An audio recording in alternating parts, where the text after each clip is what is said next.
Staying in contact. I'm London Mitchell. Each week at this time, we take a few moments to talk about efforts underway to improve the quality of life here in Northwest Ohio, our home. This area is unique in that we have a variety of ethnic backgrounds, religions, social, economic, and educational distinctions. It's a very perfect part of the country for some meaningful market research. My guest is Lori Dixon from Great Lakes Marketing in Toledo. She has used the greater Toledo area for research for companies all over the country. If you think about what market research is supposed to do, you're trying to learn how a product is going to be perceived in the bigger marketplace. So if you make hair care products or anything else, you're going to sell them nationally. But you need to find a place where you can test those that represents the national footprint or the demographics of and the buying habits of the nation. And Toledo does that. Back in the old days, we did so much research and everybody thought you needed to go to New York or Chicago or, the bigger cities. But 90% of Americans live in a city smaller than Nashville. So we don't live in those big cities. We have buying habits and transportation habits and entertainment habits that kind of mirror what's going on all over the US. Our cross section actually represents the nation very well. When I think of our market research area, I'm including the whole area. So that would be Lucas County, Northern Wood, a little bit of Western Fulton, kind of that circumference that's around the greater Toledo area. And we represent the proportions of the US. So, for example, 13.4% of the United States is African American, and 19% of that Lucas County is African American. If I threw in some of the neighboring counties, I could easily have my population 13%. So if I wanted to figure out how this product might mesh with cities across the US, Toledo would represent that very well. That's one example. We do a lot of food evaluations, and food is very cultural, right? So we have to make sure that we don't get ourselves in a market that is heavy Hindu, for example, because we do meat products. So or heavy Hispanic, because we don't do products that have that profile, the higher seasonings and the ethnic flair. So, you pick and choose where you want to go. And by the time you're done picking and choosing, Toledo is just a great cross section. How does this play out when you're doing your research? Do you talk to people one-on-one? Do you do it over the telephone? Are there written reports? Well, it depends on what it is you want to learn. So, for example, we're doing a study for alternative meat. I mean, everybody's heard of the Impossible Burgers and Beyond Meat and all of those products. So we need people to taste it. So we bring people in face to face, and we have the chef come in and we cook it the way it's supposed to be cooked, and we have people taste it so that those manufacturers know if it has the right texture and taste and feel and smell and look that they want, because they're buying an alternative hamburger. So it's got to resemble that. So that's a face-to-face kind of thing. And you can do it in front of other people. Alternatively, we're testing a hair removal product, which you would use at home in private in your bathroom. And that kind of a study, we actually send products to somebody's home with instructions on how to use those products. They use them, and then they go online and they fill out a survey. And then we do what I would call an interview, or like a Zoom interview. And we talk to them about the product, if they liked it, how they used it, if it fit their routine, all of those things that are important when you're deciding if you're going to repurchase something. So we want to know if you try it first because we give you a coupon or you see it in the store, would you buy it again? What was your experience all about? So those are two different ways. Sometimes we want to just see what people understand. So we might do an online survey. So we could send you a survey link.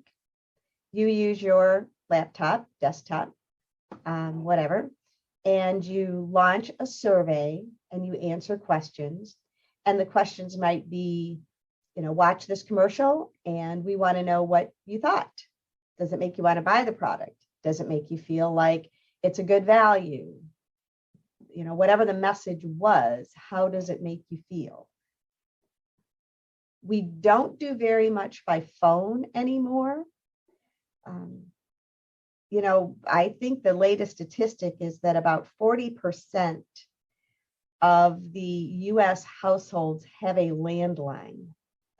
So we're not in the, years ago, we used to do interviews by phone, but today I'm systematically missing everybody that doesn't have a landline. And if I catch you on your cell phone with all of the, spam blockers, et cetera, and the fact that I could catch you somewhere where you don't want to do an interview because you're on your cell phone, so you're out and about. So we don't do very much by phone anymore. I'm London Mitchell. We are chatting with Lori Dixon from Great Lakes Marketing about what a great test market area the greater Toledo area is, testing everything a company needs to know to make smart business decisions, from the taste of a product to its ease of use to its packaging. Yeah, absolutely. There are very few products that you buy that haven't been tested in some way. Now, it might not be a survey or an interview, but most companies will do a pilot test.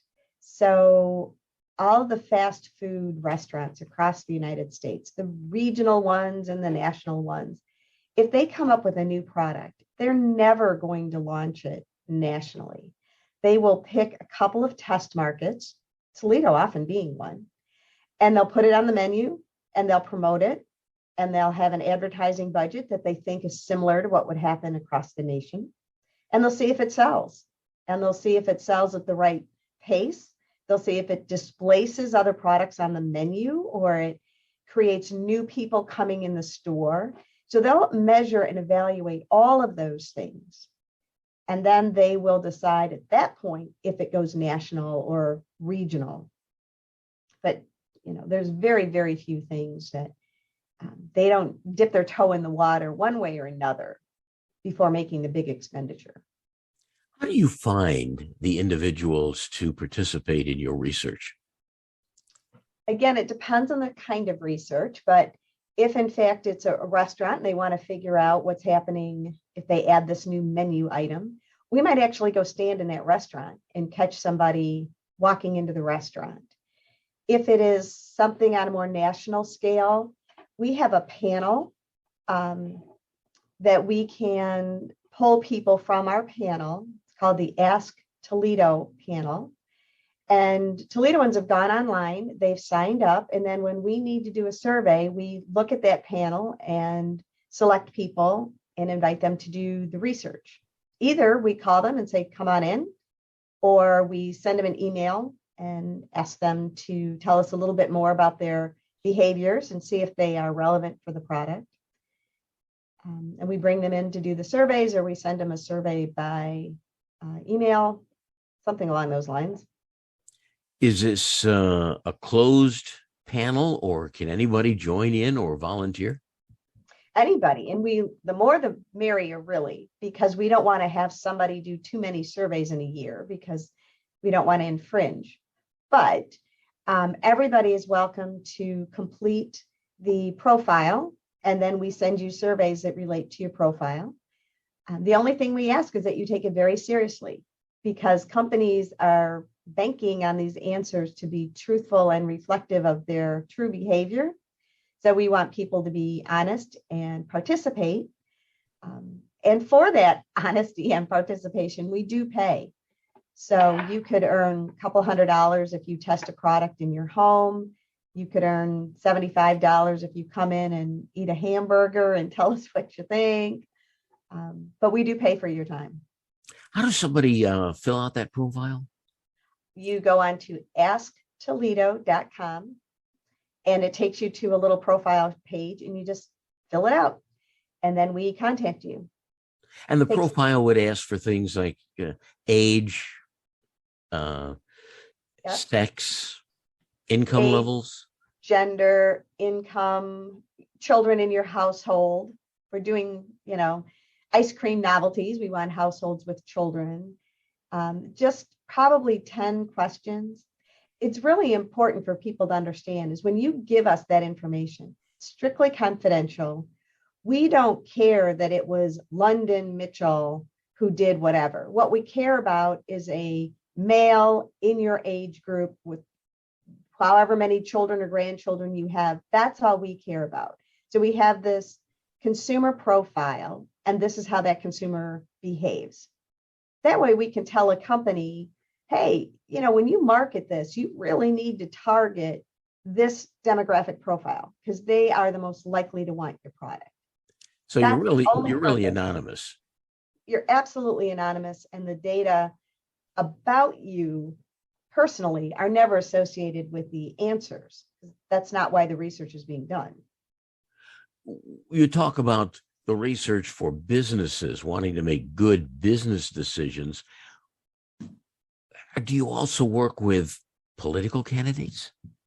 Sure. Trying to test the water to see what are the hot subjects?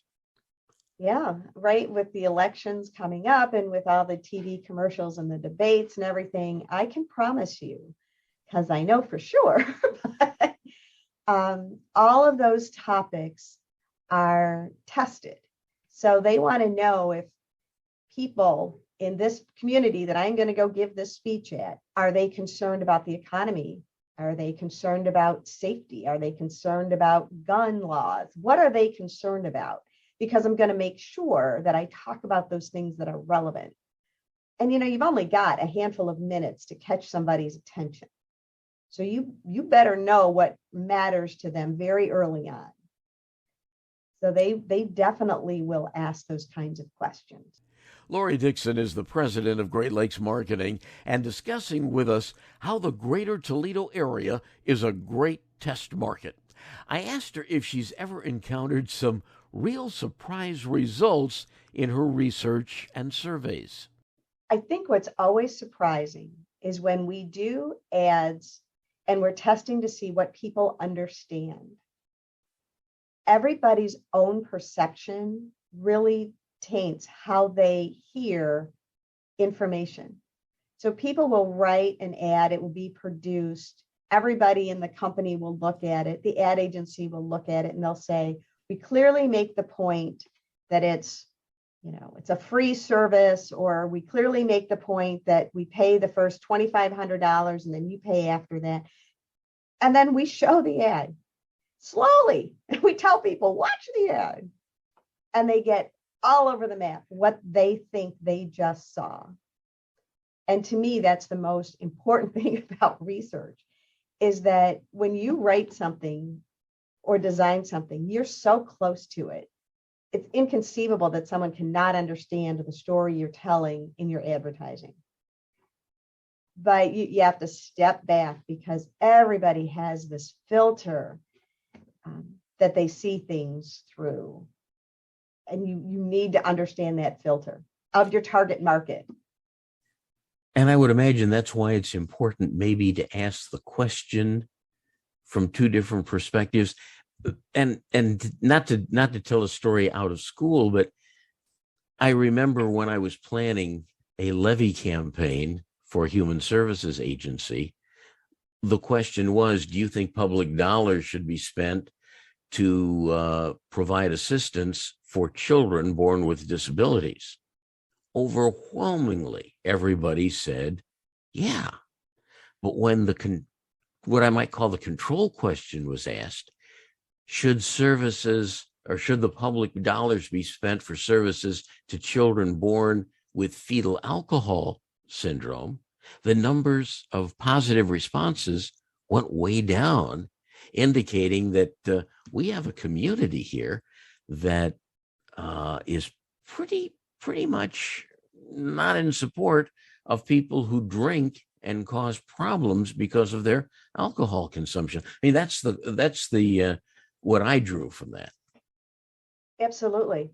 And I'm sure the next step from that was to understand, okay, if people want to support, but they don't know the causes of some of the problems, then we need to give a solution-based answer. So the solution is people with disabilities need support. How they got that way is not something that the consumers really understand. So we're going to focus on this end of the story. So that kind of research is really powerful. Again, you're so close to it, you know the causes of things. This relates to, the whole breadth of products that are tested.